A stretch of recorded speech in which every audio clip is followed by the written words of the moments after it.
Audience ناظرین، جیسا کہ آپ کو معلوم ہے کہ آج عالمی میلاد کانفرنس منعقد ہو رہی ہے ادارہ پیام خیر کے اندر۔ اس وقت ہم ادارہ پیام خیر میں موجود ہیں، جس میں خصوصی خطاب حضرت علامہ مولانا مفتی عبدالحمید چشتی صاحب فرمائیں گے، اور مفتی احمد عبدالرحمن صاحب، مفتی غلام سبحانی صاحب اور دیگر احباب بھی اس میں موجود ہوں گے۔ تمام لوگوں کو یہ دعوت دی جاتی ہے کہ اس پروگرام میں آپ شرکت کریں۔ انشاءاللہ نور بری یہ محفل ہوگی اور پورے لیاقت پور سے یہاں پر علماء موجود ہوں گے۔ ہم آپ کے منتظر ہوں گے، باوضو ہو کے تشریف لے آئیے۔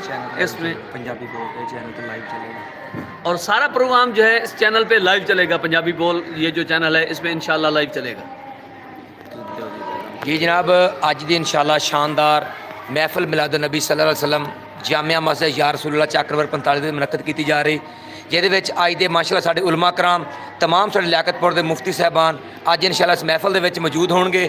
سارے ویراں نوں دس دئیے کہ اج دا جڑا پنجابی بول یوٹیوب چینل اس دے اوپر تمام لائیو کوریج دکھائی جائے گی۔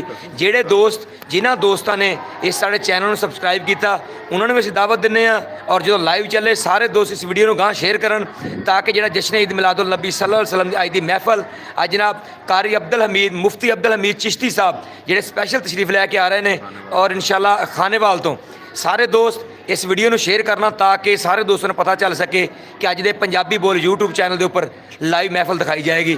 سارے دوستوں نے اس ویڈیو نو شیئر کرنا، بڑی مہربانی جی۔ نوٹیفکیشن نہیں آ گیا جی، لائیو چلا۔ اچھا ایک اور چیز دسو، یہ تو چل گیا یوٹیوب تے، فیس بک تے کتنے چلنا؟ فیس بک تو بھی میرے والی آئی ڈی تے اختر آکاش کمیٹی دونوں چل رہا ہونا، دو موبائل تے، ہاں جی بیک وقت چل رہا ہونا۔ ساڈے ایک وقت اچھا اپنے کول سٹینڈ کنے ہیں؟ سٹینڈ دو سٹینڈ ہے؟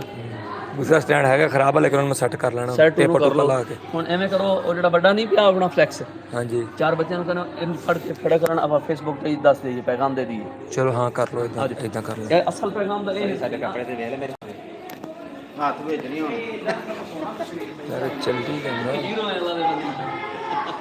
ہاں جی، او ٹینشن نہیں کرنی تسی، ساری وہ جڑا مسئلہ